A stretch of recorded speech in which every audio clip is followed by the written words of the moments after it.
본 방송에서 제공하는 투자 정보는 투자 판단에 대한 조언입니다. 방송에서 제공하는 주식의 가치, 가격 상승 및 하락에 대해서는 방송사에서 보장하지 않습니다.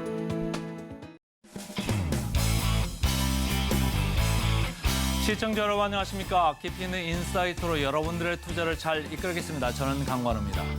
금요일 우리 시장 외국인의 변심에 다시 2,500선을 코스피는 내주었습니다. 하지만 코스닥은 나름대로 잘 버텼는데요. 2차 전지주가 머뭇거리고 있는 사이에 로봇주가 그 자리를 대신했습니다. 차트 하나 보겠습니다. 좀 체크해야 될 점이 있습니다. 시장 거래대금 차트입니다. 최근에 거래대금이 점점 내려가고 있습니다. 연초 대비해서는 여전히 2배 정도 높은 수준이고요. 자세히 보시면 파란 줄입니다. 코스피보다 코스닥이 약간 더 높습니다. 시가총액이 코스피의 20%, 그러니까 5분의 1밖에 안 되는 코스닥인데 왜 이렇게 거래대금이 높은 걸까요? 그다음 차트 보겠습니다. 신용 잔고율입니다. 신용 잔고율 코스닥 1.7%로 코스닥이 0.9%보다 2배 가까이 높습니다. 지난번에 밸류에이션도 코스닥이 2배 정도 훨씬 높은 수준이다 이렇게 말씀드린 적 있습니다. 자, 성장성이 좋을 거다. 매출이 들어도 영업 적자가 나도 내 주식은 괜찮을 거다. 이런 믿음으로 위험 투자를 하고 있는 개인 투자자들. 장기적으로 봤을 때는 위험 투자나 투기보다는 안전 투자 그리고 위험 관리가 필요해 보입니다. 이번 한 주도 강관우의 증시팔과 함께 하시면서 알찬 정보 인사이트 많이 챙겨가시길 바라겠습니다. 외신 들어갑니다. 외신 브리핑 시작합니다. 먼저 마감 지수부터 함께 살펴보도록 하겠습니다. 다우지수는 0.33% 상승 마감했고요. 나스닥은 0.11% 하락했습니다. 반면 S&P 500 지수는 0.06% 소폭 상승하면서 종가를 형성했습니다. 보합권 등락을 계속해서 3대 지수 모두 거듭하다가 나스닥은 소폭 하락하면서 마감을 지었습니다. 이날은 블랙 프라이데이로 반장이죠. 오전장만 유지를 하면서 오후 1시에 문을 닫게 됐는데요. 엔비디아는 중국향 반도체 출시가 좀 미뤄졌다라는 소식을 전했는데 이를 중심으로 해서 빅테크주들이 약세를 좀 보였습니다. 자세한 내용은 뒤에서 살펴볼 거고요. 경제 지표 하나 체크하고 넘어가 보도록 하겠습니다. 먼저 S&P 글로벌 PMI 함께 보도록 하겠습니다. 실제 수치 50.7로 집계가 됐습니다. 제조업과 서비스업을 합친 합성 PMI고요. 50.7로 전월과 같았습니다. 따로 떼어놓고 보자면 먼저 제조업부터 살펴보실 텐데요. 제조업 같은 경우에는 49.4로 나왔습니다. 전월 대비해서는 하락한 수치이고요. 석 달 만에 가장 낮은 수준을 기록을 했습니다. 그리고 50을 밑돌게 되면서 제조업 경기가 다소 위축 국면에 있다라는 것을 시사하기도 했습니다. 반면 이어서 서비스업도 함께 보실 텐데요. 50.8로 수치가 집계가 됐습니다. 50.8은 전월 대비해서 50.6보다는 0.2% 정도, 0.2포인트 정도 상승한 것으로 나왔고요. 넉 달 만에 가장 높은 수치를 기록을 했습니다. 제조업 수주는 정체가 됐지만 서비스업에 있어서 수주가 늘어나게 되면서 전체 상승분을 기여한 것으로 파악이 되고 있습니다. 계속해서 시장 지표도 함께 살펴보겠습니다. 먼저 유가부터 보실 텐데요. 유가는 75달러 선에서 하락하면서 마감을 지었습니다. 계속해서 유가가 급락세를 좀 면치 못하고 있는 모습입니다. 특히 오펙 플러스 회의가 30일로 연기가 되면서 이 하락세를 이어가고 있는 모습인데요. 일단 투자자들은 기대했던 이 추가 감산 이슈가 어려워진 것 아니냐라는 부분에 대해서 우려감을 좀 갖는 모습이었고요. 이번 주에 예정되어 있는 회의와 또 내용들 함께 좀 짚어보셔야겠습니다. 금도 살짝 살펴보고 넘어갈 텐데요. 일단 주말 사이에는 2,000달러 선을 넘어서는 모습을 보였습니다. 시장 전문가들 사이에서는 앞으로 2,500달러도 갈 수 있다라는 이야기 나오고 있으니까요. 이 부분 함께 챙겨가시면 좋을 것 같습니다. 계속해서 기사들 함께 살펴보도록 하겠습니다. 먼저 첫 번째는 마켓워치에서 가지고 왔고요. 블랙 프라이데이 온라인 쇼핑 업 7.5% a new record라는 기사입니다. 지난주에 있었던 블랙 프라이데이와 관련한 기사를 하나 준비를 해왔는데요. 올해 블랙 프라이데이에서 미국 온라인 매출이 사상 최대치를 기록한 것으로 나타났습니다. 전자상거래 매출액이 작년보다 7.5% 정도 증가를 하게 되면서 98억 달러, 한화로 계산했을 때 약 12조 8천억 원으로 집계됐다라고 발표했습니다. 추수감사절 당일에만 56억 달러고요. 지난해 대비해서는 5.5% 증가한 것으로 나타났습니다.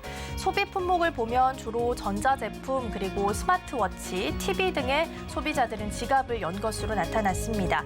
다른 전자상거래 업체인 쇼피파이도 캐나다의 의류와 보석류 등을 위주로 해서 매출이 조금 증가하게 되면서 작년 대비해서 22% 정도 증가했다라고 밝혔습니다. 이번 블랙 프라이데이 매출 증가로 인해서 일단 소매업계는 웃을 수 있게 됐습니다. 지난 휴가철에 좀 부진했던 몫을 조금은 완화할 수 있는 것으로 보이는데요. 이러한 사인들이 미국 시장의 소비가 다시 한번 좀 살아나고 있다라고 긍정적으로 바라볼 수 있을지 이 부분 기대해 보셔도 좋을 것 같습니다. 이어서 두 번째 기사도 함께 보도록 하겠습니다. 이번에는 야후에서 가지고 왔고요. China responds to World Health Organization inquiry on mystery illness outbreak라는 기사입니다. 일단 코로나19가 조금 사그러드나 싶더니 이제는 새로운 호흡기 질환이 또 유행을 하고 있죠. 아마 뉴스에서 많이 보셨겠지만 마이코플라즈마 폐렴을 비롯한 호흡기 질환 환자가 계속해서 빠르게 늘고 있다라는 기사인데요. 이에 세계보건기구 WHO도 중국 당국에 관련 자료를 공개 요청하게 되면서 조사에 돌입을 했습니다. 통상적으로는 WHO는 국가 내의 보건 관계자들 사이에서 사적인 채널을 좀 통해서 정보를 수집을 해왔었는데요. 이번에는 공개적으로 요청했다라는 점이 가장 큰 특징이라고 볼 수 있겠습니다. 중국은 기자회견을 열어서 이에 대한 입장을 밝혔습니다. 중국은 늘 있어 왔던 질병이다라고 현재 증가하는 폐렴의 정체다라고 이야기를 했습니다. 또 자국 내에서 확산한 점과 관련해서는 임상적으로 특이 양상은 발견되지 않았다라고 주장하기도 했는데요. 반면 WHO는 중국 당국의 전염병 그리고 보건 체계와 관련해서 추가 정보를 함께 요청해 놓은 상태입니다. 또 폐렴이 집단 발병한 지역의 어린이들을 대상으로 해서 진행됐던 실험실 연구 자료 또한 제출할 것을 함께 요구했습니다. 마이코플라즈마 폐렴은 중국 외 우리나라에서도 최근 4주간 입원 환자가 2배 이상 증가하는 등 소아를 중심으로 해서 계속해서 유행이 지속되고 있는 모습입니다. 최근 우리 시장에서도 이 폐렴과 관련해서 관련주들이 테마를 형성한 적이 있었죠. WHO가 나선 이 시점에서 다시 한번 이 테마가 시세를 내줄 수 있을지 이 부분 한번 체크해 보시면 좋을 것 같습니다. 계속해서 특징주들 함께 살펴보도록 하겠습니다. 첫 번째로는 코인베이스 함께 보실 거고요. 전일 대비해서는 5% 정도 상승하면서 강세 속에 마감을 지었습니다. 지난 주말 사이에 가상화폐 대장주인 비트코인이 한때 38,000달러 선을 넘어섰습니다. 24시간 전보다 3.22% 상승한 수치인데요. 이는 지난해 5월 이후 18개월 만에 찾아온 38,000달러 선이라고 볼 수 있겠습니다. 한화로는 약 5,022만 원 정도가 될 수 있겠고요. 38,000달러는 시장에 있어서는 그동안 저항선이라고 여겨져 왔었기 때문에 더 큰 의미가 있습니다. 그동안 코인 시장에 있었던 악재를 털어냈다라는 부분이 안도감으로 작용한 것으로 보이는데요. 일단 첫 번째로는 SEC가 비트코인 현물 ETF를 승인할 수도 있다라는 기대감이 지금 모아지고 있는 시점이고요. 두 번째는 FOMC 회의록에서 금리 인하에 대한 내용이 전혀 언급되지 않았다라는 부분에 코인 시장의 일부 수급이 몰린 것으로 풀이가 되고 있습니다. 그리고 무엇보다 최근 바이낸스 창업자인 자오창펑이 증권법 위반 혐의 등에 대해서 유죄를 인정을 하고 벌금을 내기로 합의했다라는 점이 긍정적으로 작용한 것으로 보입니다. 전문가들은 이번에 38,000달러의 저항선을 넘어섰기 때문에 다음 저항선으로 4만 달러를 내다보고 있습니다. 내년 상반기에 비트코인의 반감기가 찾아올 텐데요. 그 전에 새로운 저항선을 다시 한번 뚫어낼 수 있을지 계속해서 흐름 체크해 보셔야겠습니다. 이어서 두 번째 특징 함께 보겠습니다. 두 번째 특징주는 엔비디아를 준비했고요. 1.93% 하락하면서 종가를 형성을 했습니다. 엔비디아는 중국을 타깃으로 해서 저성능 반도체 칩을 만들고 있습니다. 미국이 최근 중국의 고성능 반도체에 이어서 저성능 반도체 칩 수출까지 함께 통제에 나섰습니다. 그러면서 엔비디아는 이를 우회할 수 있는 중국향 반도체 칩을 새롭게 개발해 내겠다라고 발표를 했는데요. 그런데 안타깝게도 중국향 AI 칩 출시를 내년 내년 1분기로 연기하겠다라고 발표를 했습니다. 출시가 연기된 제품은 출시 예정인 3종 제품 중에서 가장 강력한 H20이다라고 전했고요. 일정이 지연되게 된다면 내년 2월이나 3월쯤에 이 제품이 출시될 수 있을 것이다라고 밝혔는데요. 이외에도 함께 출시 예정인 L20 그리고 L2도 출시를 준비하고 있고요. 특히 L20의 경우에는 당초 일정 그대로 계속해서 출시할 예정이다라고 밝혔습니다. 다만 실제로 H20 출시가 지연될 경우에는 실적에 좀 적지 않은 타격을 줄 것으로 보이는데요. 특히 4분기에는 중국향 매출 또한 상당히 떨어질 것으로 현재 전망이 되고 있습니다. 승승장구하던 엔비디아에게 다시 한번 좀 위기가 찾아왔는데요. 어떻게 이 위기를 극복해 나갈 수 있을지 이 부분 함께 확인해 보셔야겠습니다. 지금까지 외신 브리핑이었습니다.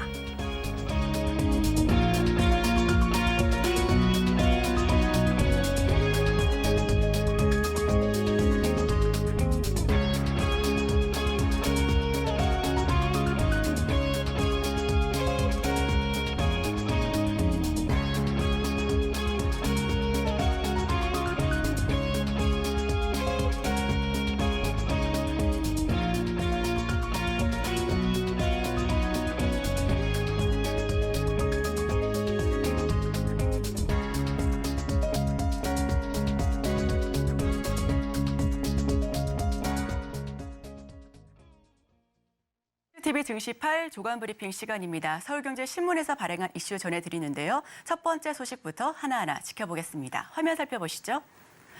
트럼프 재선된 IRA 폐지, 화석연료 생산 촉진 시사에 나선다.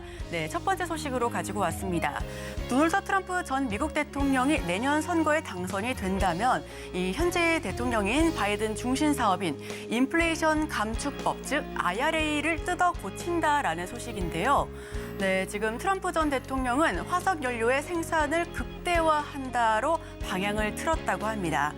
수석 참모들 역시 그린 에너지 지출을 줄일 것이다라고 경고를 했는데 트럼프 대통령, IRA는 역사상 가장 큰 세금 인상이다라고 지적을 하고 있습니다. IRA에 대한 노골적인 거부감을 드러낸 바 있는데요. 파리 기후변화 협약 재탈퇴 가능성도 거론하고 있습니다.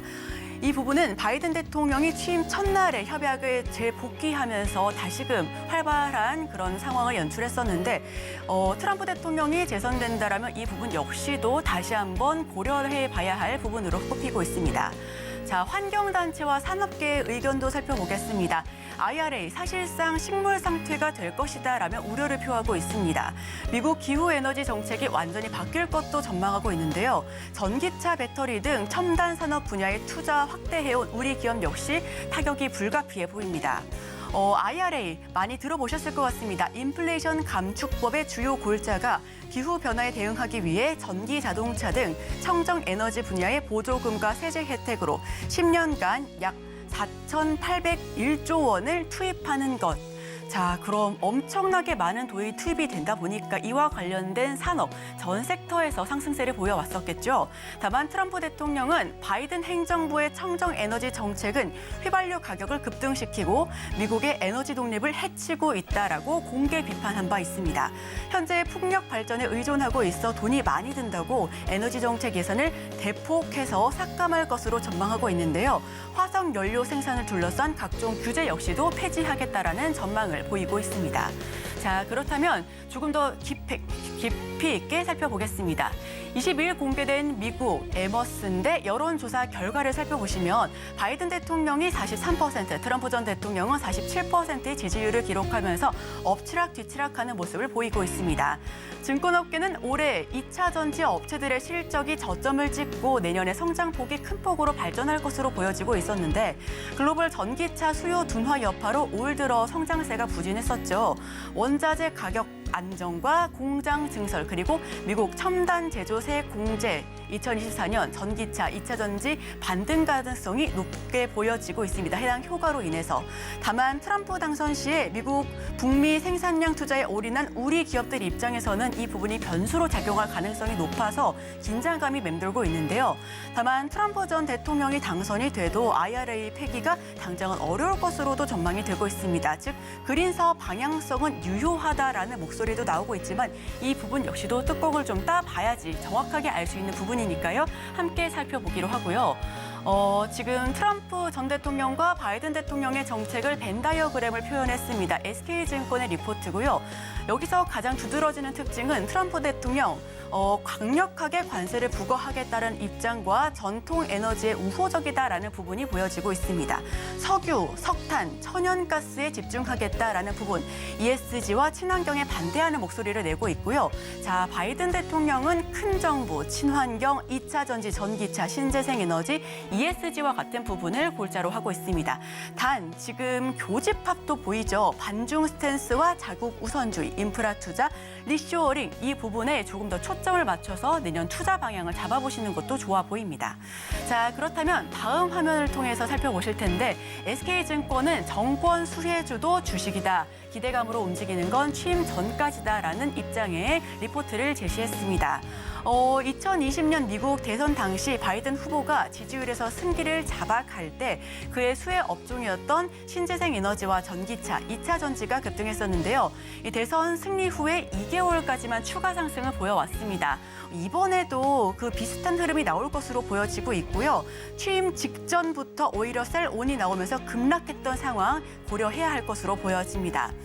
이번에 대선 승기를 잡아간 후보로부터 수혜를 받을 수 있는 업종, 알파를 낼 수 있는 그런 시간 기간은 선거로부터 취임 직전까지만 유효할 것으로 보입니다. 즉, 이 정책 역시도 정책 수혜주로 살펴보셔야 되는 부분까지도 함께 참고해 보시면 좋겠습니다. 네, 지금 정리하고 넘어가겠습니다. 트럼프 전 대통령 재선 때는 기후에너지 정책의 변화가 크게 일어날 것으로 보여지고요. 역사상 가장 큰 세금이었다라는 그런 지적까지도 나오고 있습니다. 또 파리 기후 변화 협약 재탈퇴를 언급하고 있고 국내 관련주 움직임도 민감하게 추적해 보셔야 할 것 같습니다. 자, 그럼 다음 소식으로 넘어갑니다. 새내기주 이상 과열, 그린리소스 3배 폭등이라는 두 번째 소식 전해드립니다. IPO주 상장 초반 주가가 급등한 뒤 맥없이 하향 곡선을 그리고 있는데요. 일부 새내기주는 첫날 거래 대금이 삼성전자를 훌쩍 뛰어넘어서 이상과열 양상에 주의가 필요하다라는 목소리가 나오고 있습니다. 그린리소스, 한선 엔지니어링 지난주 금요일에 상장했었죠. 첫날 거래 현황을 살펴보시면 공모가 그린리소스는 17,000원 선에서 한선 엔지니어링은 7,000원 선에서 시작했습니다. 종가 기준은 그린리소스가 52,300원, 한선 엔지니어링은 18,330원 선에서 종가 형성했었는데요. 두 종목 모두 큰 폭에 뛴 영상을 보여줄 수가 있었죠. 상승률 기준 207%, 한선 엔지니어링은 161%나 폭등했었는데요. 거래 대금만 보더라도 그린리소스가 그날 당일 1위를 차지했고요. 한선 엔지니어링은 3위를 차지했습니다. 전일 대비 등락률 지금 2023년 상장한 종목들 위주로 살펴보면 그린리소스가 207%, 한선 엔지니어링이 그 뒤를 이어 161%, 두산 로보틱스도 15% 넘게 뛰었고요. 에이징랜드가 12%, 유투바이오 역시 11% 넘게 껑충 뛰었습니다. 하지만 전일 대비 등락률 마이너스로 랭크된 종목들을 보면 넥스트리 9.43%, 스톰테크 6%, 시큐레터 6%, 캡스톤 파트너스 6%, 써니젠 역시 세니젠 역시 4% 넘게 낙폭을 보여줬고요.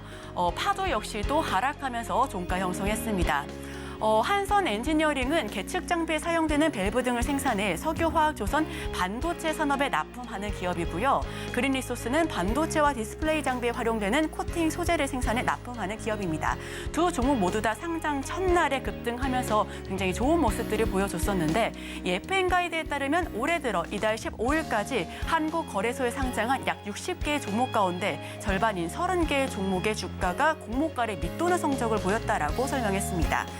장장 이달 7일 상장한 소닉스가 그 대표적인 사례다라고 설명했는데요. 소닉스 상장 첫날 장중한 때 공모가 대비해서 80% 이상 껑충 뛰었지만 줄곧 이후 하락한 모습까지도 보여줬습니다. 즉 공모가에도 미치지 못한 채 종가를 형성하는 모습으로 마무리를 지었는데 퓨린 역시도 상장 첫날 70% 이상 급등했지만 현재는 공모가 수준에서 거래되고 있습니다. 파두와 넥스틸, 컨테, 밀리에서재 등도 마찬가지인데 이 공모가 밑도는 주가 흐름을 연이어서 보여주고 있고요. 업계에서는 단기 과열에 따른 변동성을 유의해야 한다라고 보여지고 있습니다. 지금 이효섭 자본시장연구위원에 따르면 IPO를 추진하는 기업 중 공모가가 상대적으로 낮게 책정된 기업의 경우 단기 폭등하는 경우가 꽤 있다라고 설명하고 있습니다.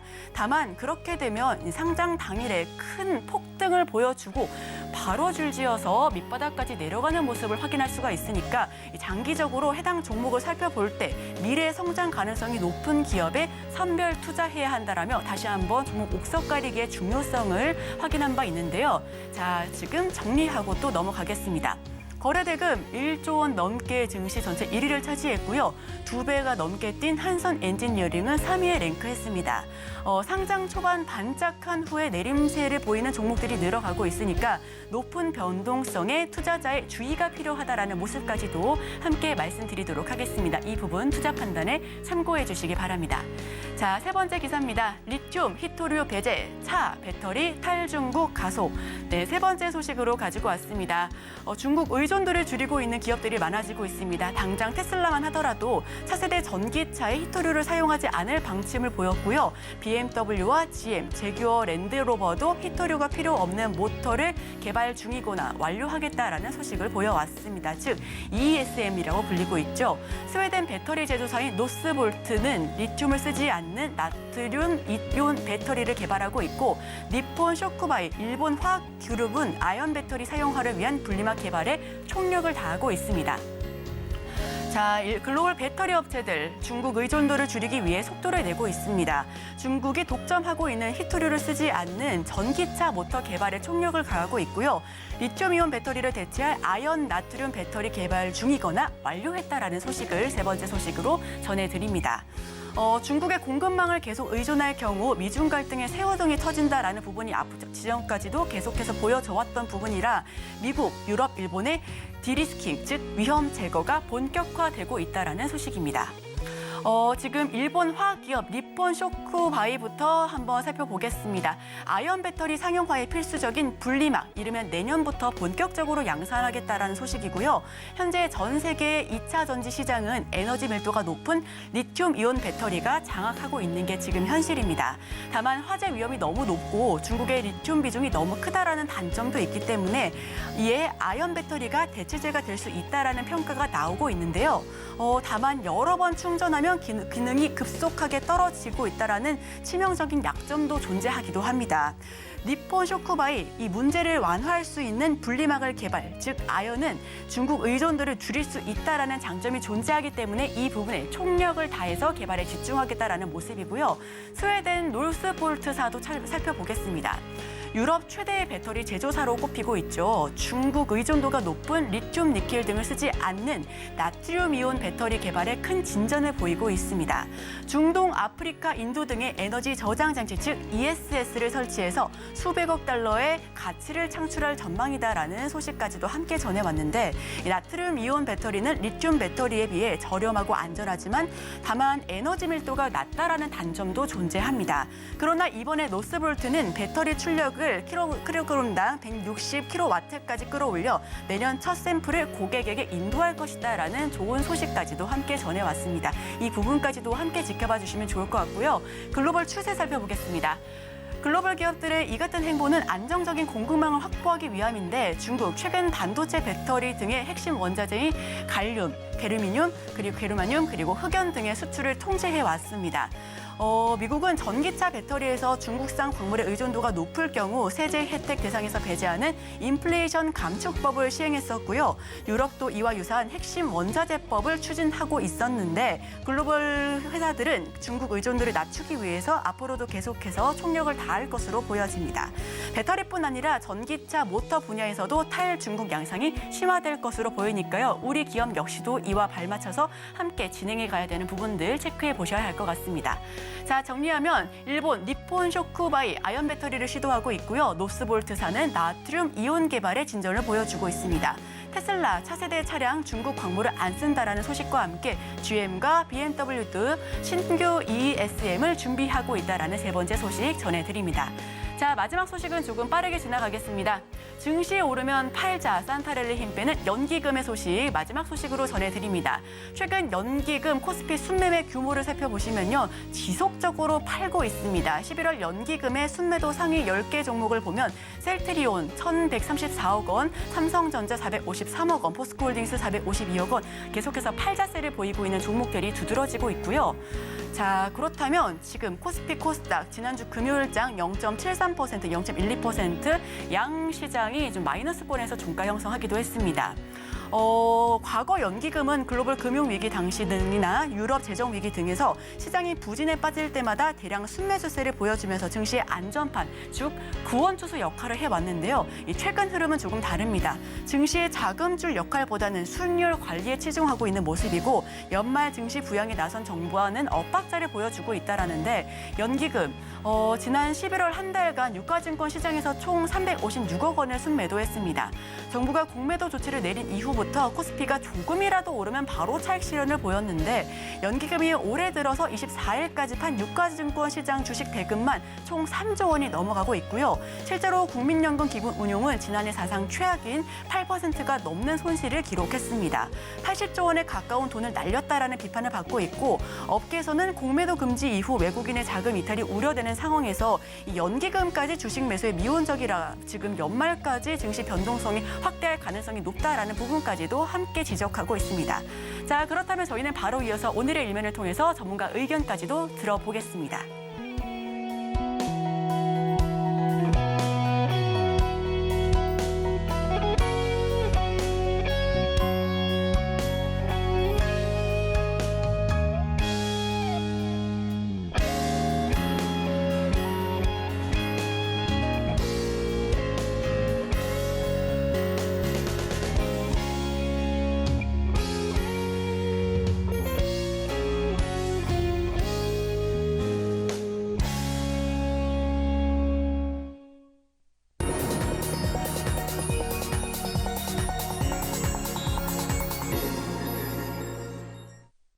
네, 개인 투자자가 아닌 전문가는 장 시작 전 뉴스를 볼 때 어떤 부분에 초점을 맞출까요? 오늘의 일면 헤드라인입니다. 미국 소비 시즌 시작, 수출입 지표 주목. 자, 헤드라인 풀어주실 분이죠. 인사이트K 배종찬 소장 모십니다. 어서 오세요. 안녕하십니까. 소장님, 이제 진짜 12월로 접어듭니다. 그렇습니다. 산타랠리 보일 수 있을까요? 자, 산타랠리 이야기들 참 많이 하시는데 저는 이런 말씀을 드리고 싶어요. 그래도 연말까지 남아있는 투자자들의 기회는 산타랠리 정도밖에 없다. 그것밖에 없다. 그렇죠. 네. 그러니까 산타랠리가 무엇이고 산타랠리에서 무엇을 노려야 되는지를 아는 것이 더 중요하죠. 있고 없고 생각하다가 시간을 다 보낼 필요는 없습니다.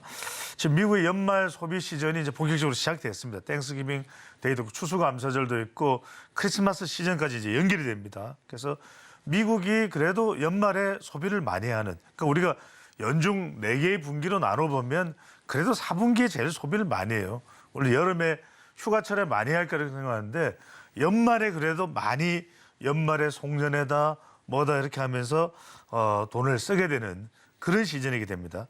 자, 미국 국채금리가 내린 것도 지수에 또 호재로 작용되고 있고 실적 시즌 종료로 특별한 모멘텀은 좀 부족하죠. 없어 보이죠. 하지만 외국인 수급은 계속되고 있다는 점을 보면 그래도 연말은 연말이다. 우리가 뭐 산타랠리 반대로 뭐 사탄랠리를 이야기하는데 우리가 뭐 사탄랠리를 기대할 건 아니지 않겠습니까? 그럼요. 산타랠리를 어떻게든 기대를 해야 되겠고 주된 변수는 말 그대로 지표입니다. 10월 제조 PMI와 11월 한국 수출입 지표가 어떠냐. 그만큼 미국이 그래도 연말 소비 시즌에 대한 효과를 누린다. 또 중국도 좀 괜찮아지는 편이다 연말에. 그러면 어쨌거나 우리 수출 지표가 좋아질 수는 밖에 없다는 거. 그 점을 좀 눈여겨보실 필요가 있습니다. 일단 이 그래프를 보시더라도 산타 그림이 있는데 네, 반갑네요. 네. 저하고 덩치가 비슷한 것 같기도 하고. 약간 닮으신 것 네. 같습니다. 올해 미국 S&P 500 지수 추이를 보더라도 자 10월 27일을 기점으로 해서는 올라가고 있거든요. 그래도 적어도 이런 걸 본다 그러면 산타랠리의 효과 자체를 우리가 무시할 수만은 없다. 그리고 아까도 말씀드린 1950년 이후에 이 지수의 분기별 평균 상승률을 보더라도 결국 1분기, 2분기, 3분기, 4분기 하더라도 4분기예요.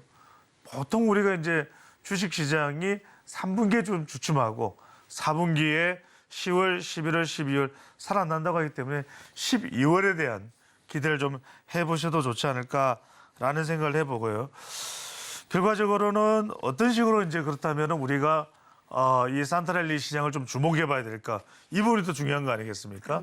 그런 점에서 먼저 산타랠리라는 것은 결과적으로는 이 연말에 소비 심리에 이제 편성을 해서 주가도 좋아진다. 이런 부분을 말씀드릴 수가 있는데 그만큼 연말 이제 이 시즌으로 접어들면서 좀 훈훈해지는 산타랠리에 대한 우리 기대를 좀 해볼 필요는 있을 것 같아요. 그러니까 아까도 말씀드렸지만 S&P 500 지수가 좋아지고 있는 것도 있고 그리고 돈을 쓸 수밖에 없는 날들이 있습니다. 추수감사절 써야 돼요. 선물도 사야 됩니다. 그다음에 연말에 이 크리스마스 시즌까지 이어지고 또 연말 연초에 미리 소비를 하는 심리. 왜냐하면 큰 세일도 연계되어 있다는 점. 그 점도 우리가 눈여겨보실 필요가 있는데 특히 이제 소비재나 또 헬스케어 같은 경우에 왜냐하면 우리가 건강 관련된 제품들도 보통 연초에 사기보다는 연말에 그래 이거 좀 우리가 내년에는 이제 건강에 신경 써야 될 것 같아. 그러니까 연초에 작심삼일을 하기 위해서라도 연말에 사둘 필요가 있는 것이죠. 자 그래프 한번 보실까요? 그래프 보시더라도 이런 추세를 쭉 볼 수 있습니다. 그러니까 지난 10년간 미국의 추수감사절 이후에 더 오른 종목들을 보면은 더 사거나 여행을 가거나 또는 뭐 공연을 보거나 아니면 콘텐츠를 소비하거나 헬스 제품을 소비하거나 쭉 보시면은 필립 모리스까지 다 소비재들이죠. 쭉 이어지고 있다는 사실을 우리가 확인할 수가 있죠. 그러니까 우리가 지난 수십 년간의 미국의 이 정시를 분석해 보더라도 산타랠리가 있었느냐 없었냐 그래도 87%의 확률로는 있었다는 거예요. 그러니까 좀 더 지난해에 비하면 지지난해에 비하면 조금 부진했을지는 모르겠지만 그 부분을 소비자의 관점에서는 눈여겨보실 필요가 있을 것 같고 자 연말 소비 시즌에 그렇다면 소비재도 괜찮다라는 말씀을 드렸는데 결국 특정 종목입니다. 자 국내의 경우에 또 연말 소비 시즌에 어떤 수혜 업종이 있는지가 우리 산업군에도 영향을 이제 미칠 수밖에 없는데 필수 소비재 말씀드렸죠. 그 다음에 IT 가전 그리고 IT 하드웨어 디스플레이 뭔가 선물을 삽니다. 제가 뭐 특정 이 전자제품을 파는 마트를 말씀드려도 될는지 모르겠는데 제가 미국에 몇 년 살 때는 이때쯤 베스트바이가 난리가 나요. 아실 겁니다. 네. 우리로 치면 이제 용산 같은 곳인데 가서 너나 할 것 없이 제품을 다 집어요. 왜? 사야 되니까. 그 정도로 관심이 많아지는 시기가 연말 시즌이다. 아까도 말씀드렸지만 연말에는 뭐 사고 싶다 그러면 또 사줘요. 그래서 그런 것이 바로 이른바 심리적으로도 산타가 된다라는 말씀을 드려야 될 것 같고요. 그래서 IT 하드웨어나 뭐 디스플레이 업종을 보면은 11월 들어서 외국인들이 좀 순매수를 하고 있다. 그런 부분도 우리가 계속해서 산타랠리에 대한 모멘텀이 존재한다. 이런 부분 좀 보시면 좋을 것 같고 이때 조금 주목해 보실 분은 중국 시장과 관련해서는 이럴 때 연말에 또 이른바 산타랠리나 뭐 광군제도 있겠죠. 이런 거 이제 블랙 프라이데이도 얘기를 합니다만 맞물려서 위메이드 같은 게임 업종에도 좀 주목을 해볼 필요가 있습니다. 그래서 3분기에 호실적이 나왔던 것도 그런 기대감이 위메이드라고 하는 게임 업체와 좀 맞닿아서 연관돼서 반영이 됐다고 볼 수 있을 것 같고요.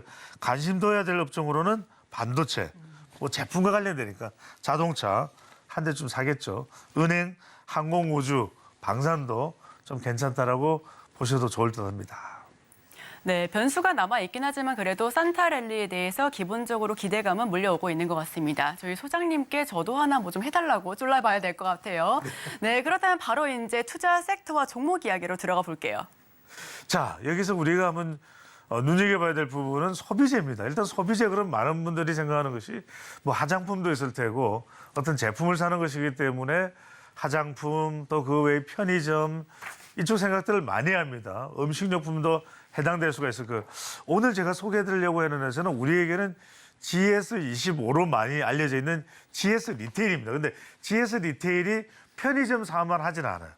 또 하나 말씀드릴 부분은 편의점 사업은 꾸준하지만 뭔가 좀 파격적인 성장 모멘텀이 또 만들어지지는 않습니다. 그런데 이 편의점 사업 또 다른 사업까지도 하고 있는 GS 리테일을 왜 주목을 하냐면 조금 생각이 바뀌고 있는 것 같아요. 그래서 산타랠리와 이 맞물려서 연계해서 GS 리테일을 소개를 해드립니다만 잠깐만 한번 바로 차트를 보시죠. 제가 이제 한 2016년 그래프부터 우리 방송에서는 계속 보여드리는데 한때는 7만 원 가까이도 갔단 말이에요. 근데 왜 이렇게 낮아졌을까? 사업은 더 늘어났어요. 사업은 더 늘어났는데 계속해서 그 사업들에서 수익이 별로 안 나와요. 근데 최근에 GS 리테일의 리더십이 좀 바뀌고 있다.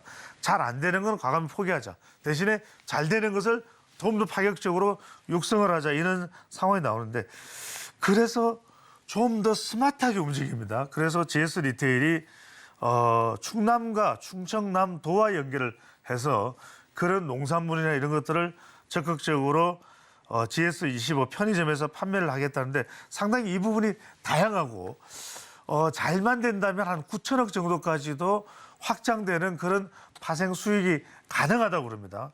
그래서 저는 편의점 관련해서 많은 분들이 GS 리테일은 주목하지 않고 있는데 최근에 내부의 리더십 자체가 좀 바뀌고 있다는 그런 점들이 좀 더 유력하게 우리가 긍정적으로 볼 부분이 아닌가 판단해서 말씀을 드리고 있고요. 또 올해 3분기에는 매출은 3조가 넘었습니다. 그리고 영업이익도 한 1,268억 원 정도 나왔는데 편의점 사업은 꾸준해요. 근데 다른 사업을 어떻게 하는지에 대해서 앞으로도 우리가 주목을 해볼 필요가 있을 것 같고요. 그다음에 산타랠리할 때 주목을 하는 기업들이 어디냐면 제약바이오입니다. 왜? 꾸준히 1년 동안 임상을 비롯해서 좀 성과를 냈나? 어떤 중요한 계약들이 이루어졌냐? 그래서 소개해드린 기업이 ABL 바이오입니다. 바로 그래프를 한번 보시죠. 이 그림을 한번 보시면 자 ABL 바이오가 이름은 잘 모르시는 분들이 많을 텐데 제가 두 가지를 중점적으로 소개를 해드립니다. 지금 어떤 계약들을 맺어왔는지 바로 화면에 나올 것 같은데 요거 하나 하고 실제 이 기업을 이끌고 있는 분이 누군가라는 것을 말씀을 드려야 될 것 같은데 자 나오는 동안에 제가 이 이상훈 대표에 대해서 좀 설명을 드리면 ABL 바이오의 대표입니다. 그런데 이상훈 대표가 미국에서 아스트라제네카 또 제넨텍 다국적 엄청난 기업들입니다. 여기에서 일단 연구원으로 연구개발자로 근무를 했었고 파맵신을 또 공동 창업을 했었고 하나케미칼의 바이오 사업 총괄 등을 거쳐서 2016년에 ABL 바이오를 이제 창업을 했는데 그만큼 쨍쨍한 사람이라는 거죠. 쨍쨍하다는 표현을 써내요. 자, 이걸 보시면 여러분한테 그 정도로 자신 있게 말씀드릴 수 있는 것이 암과 관련된 항암제를 개발한 회사예요. 그래서 이름 자체가 ABL 바이오니까 ABL 111, ABL 103인데 자, 보십시오. 한도 개의 기선을 이전했다. 그다음에 우리가 파킨슨 병 이 부분은 많은 숫자가 걸리는 병은 아니더라도 굉장히 우리가 주목하고 있는 그런 질병입니다. 근데 ABL 301로 통해서 임상 1상만 했는데 산오피, 전 세계적 제약 바이오 기업이죠. 기술 이전을 했습니다. 자, 어떤 계약을 체결했냐면 2022년에 1월에 산오피와 파킨슨병, 그러니까 퇴행성 뇌질환 치료 이중항체 후보물질, 방금 전에 우리 보셨던 ABL 301이죠. 10억 6천만 달러. 얼마인지 아십니까? 1조 2,720억 원의 계약을 체결했죠. 물론 이 돈이 한 번에 들어오는 건 아닙니다. 하지만 우리가 기존에 알고 있었던 제약 바이오 회사는 사실 뻔해요. 안 봐도 비디오죠. 뭐 유한양행이나 한미약품이나 뭐 강동제약이나 셀트리온이나 뭐 등등등 우리가 다 그냥 익히 들어왔던 기업들인데 ABL 바이오에는 그다지 우리가 눈여겨보지 않았을 겁니다. 근데 아까도 말씀드렸던 이상훈 대표의 이력을 먼저 말씀드리는 게 뭐냐면 곧 또 사옥도 강남 쪽으로 옮겨간다는 것은 그만큼 사업이 그래도 목표대로 계획대로 전개되고 있는 기업인 이 ABL 바이오에 주목을 좀 해보셔도 좋을 것 같습니다. 네, 전문가는 오늘의 일면을 통해 수혜 섹터가 연말 소비 시즌을 맞아서 소비재 그리고 제약 바이오에 집중해 보자라는 의견을 받아봤습니다. 우리 시청자 여러분들께서도 서경의 산타 배종찬 소장님의 종목 랠리 지켜봐 주시면 좋겠습니다. 지금까지 인사이트 K 배종찬 소장과 함께했습니다. 오늘 말씀 고맙습니다. 감사합니다.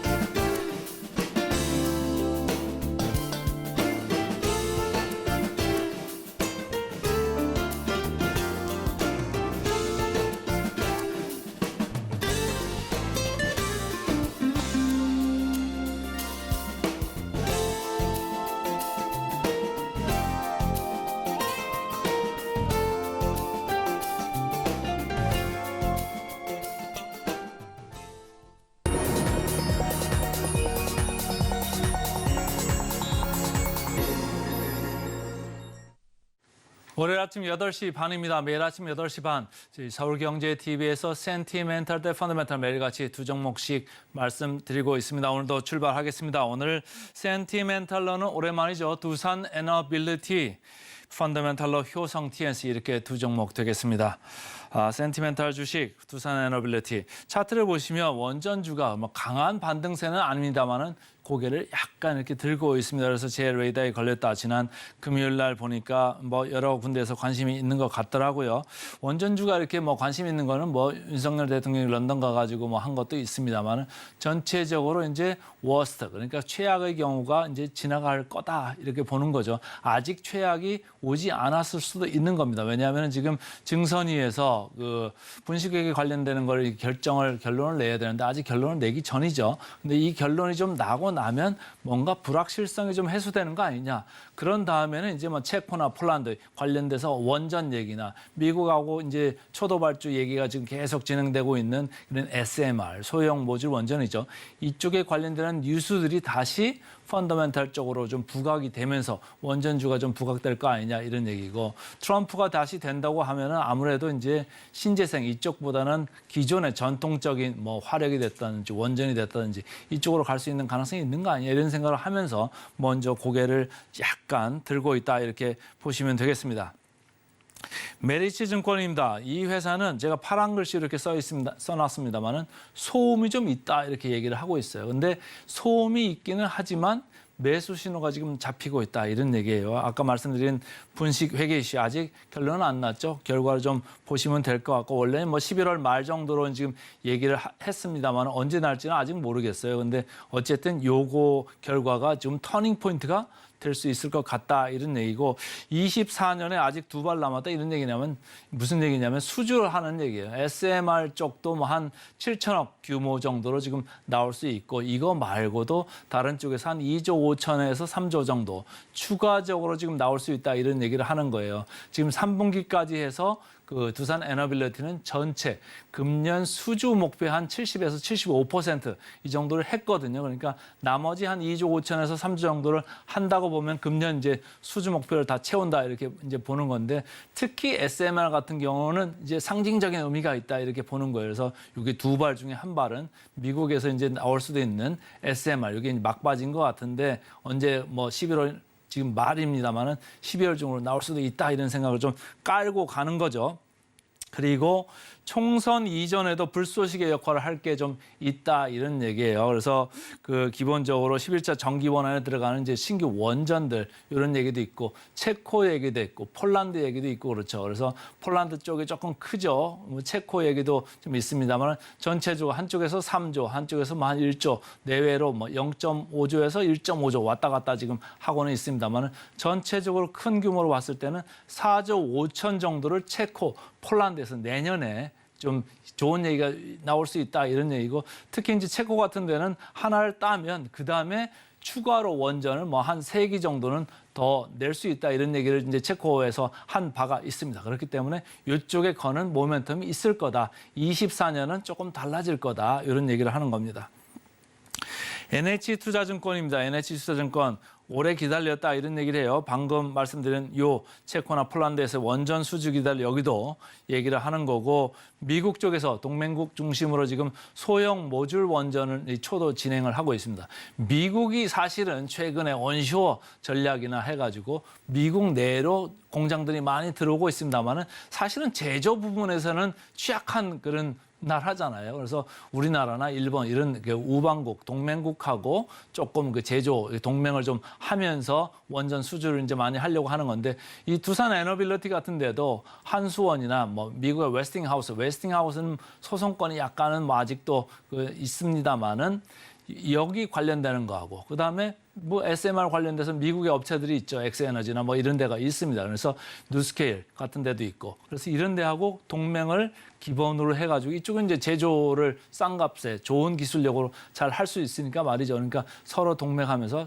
협력하는 이런 관계를 가면 24년도도 괜찮을 거고 수주를 하면은 바로 이제 매출로 오는 게 아니고 26년 정도에도 또 체코 폴란드도 이제 올라올 수 있으니까 이런 걸 하면서 가면 두산 에너빌리티도 향후에 괜찮을 거다 이런 생각을 하는 거죠. 그리고 특히 아까 SMR 말씀드렸습니다만은 안 하던 걸 이제 새로 이제 신규를 수주를 하면 그 금액의 크기가 문제가 아니고 7천억 정도 한다고 봤을 때도 새로운 사업 영역이 좀 구축, 확장이 가능해진다 이렇게 보시면 되겠습니다.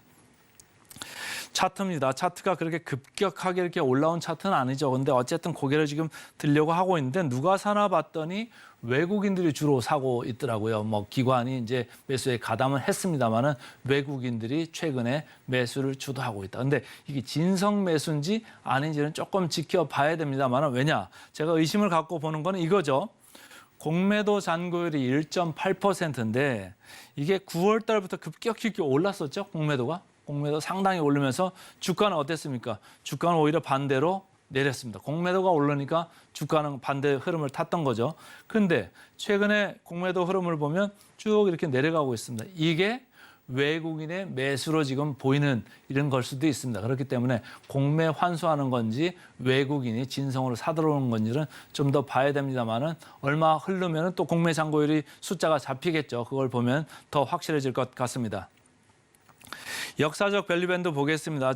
지금 가운데 정도 와 있네요. 그러니까 크게 높지도 크게 낮지도 않은 이런 겁니다. 근데 기본적으로 두산 에너빌리티는 역사적 밴드로 봤을 때는 이렇게 축 처져 있는 상황이긴 하지만 절대적으로 봤을 때는 말이죠. 그게 낮지는 않습니다. 보세요.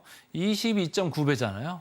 뭐 한정 기술은 더 높습니다만은 22.9배라 하면은 코스피의 뭐 2배 이상 되는 회사거든요. 그러니까 항상 두산 에너빌리티는 고가에 거래됐다. 이 역사적 밸류밴드로 보면 그렇죠. 항상 고점에서 역사적 밸류밴드 성장성이나 이런 얘기를 하면서 이렇게 됐고 개인들이 상당히 좋아합니다. 그러나 아셔야 될 것은 forward PER로 봐도 여전히 높은 상태는 맞다 이렇게 인식을 하시면 됩니다. 그러니까 분위기 좋을 때만 가끔씩 보셔라. 저는 이렇게 말씀을 드리고 싶습니다.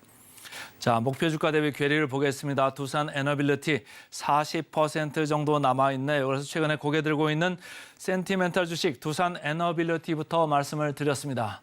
펀더멘탈로 넘어가겠습니다. 펀더멘탈 오늘은 효성 TNC입니다. 자, 차트 보겠습니다.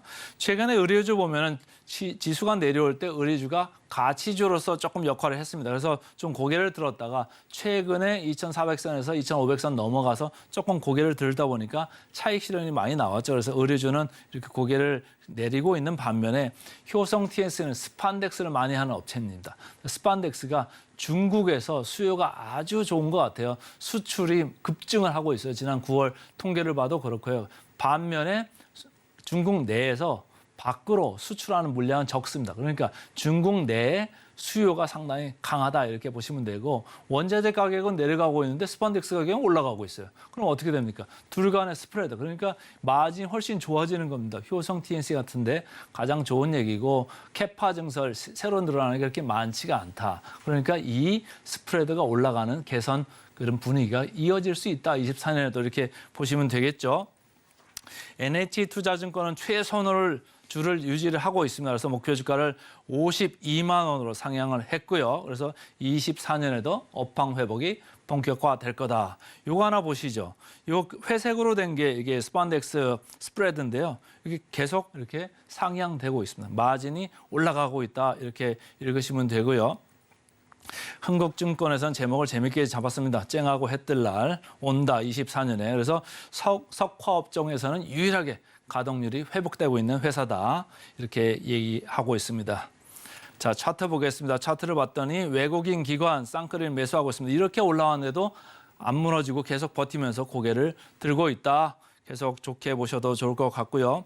공매장고율 1.0%입니다. 여기서 뭐 정체는 돼 있으니까 여기에서 오는 영향은 없죠. 그러니까 이거는 순전히 진성으로 산다 이렇게 읽으시면 되겠습니다. 자, 역사적 밸류 밴드로 봐서 중앙 정도에 와 있고요. 어느 정도 올라와 있는 상태죠. 포워드 PR 마지막으로 터치를 해보겠습니다. 9.3배 이렇게 약간 낮죠. 펀더멘탈 주식이 맞고요. 목표 주가 대비 17% 정도 남아 있습니다. 그래서 오늘은 센티멘탈러 두산 에너빌리티, 펀더멘탈러 효성 TNC 두 종목 말씀드렸습니다. 오늘의 핵심 요약 세 줄입니다. 지난주 금요일장 뉴욕 증시 블랙 프라이데이에 조기 폐장했습니다. 그 가운데 3대 지수는 혼조세로 마감됐습니다. 오늘의 일면 미국 소비 시즌 시작, 수출입 지표 주목, 소비재와 제약바이오주 수혜주로 꼽아봤고요. 마지막으로 센티멘탈 대 펀더멘탈. 센티멘탈은 고개 드는 원전주 두산 에너빌리티, 펀더멘탈은 스판덱스 스프레드 회복 추세 지속 중인 효성 TNC 알아봤습니다. 저희는 바로 이어서 증시 구로 돌아오겠습니다. 개장 방송도 서울경제TV와 함께 하시죠.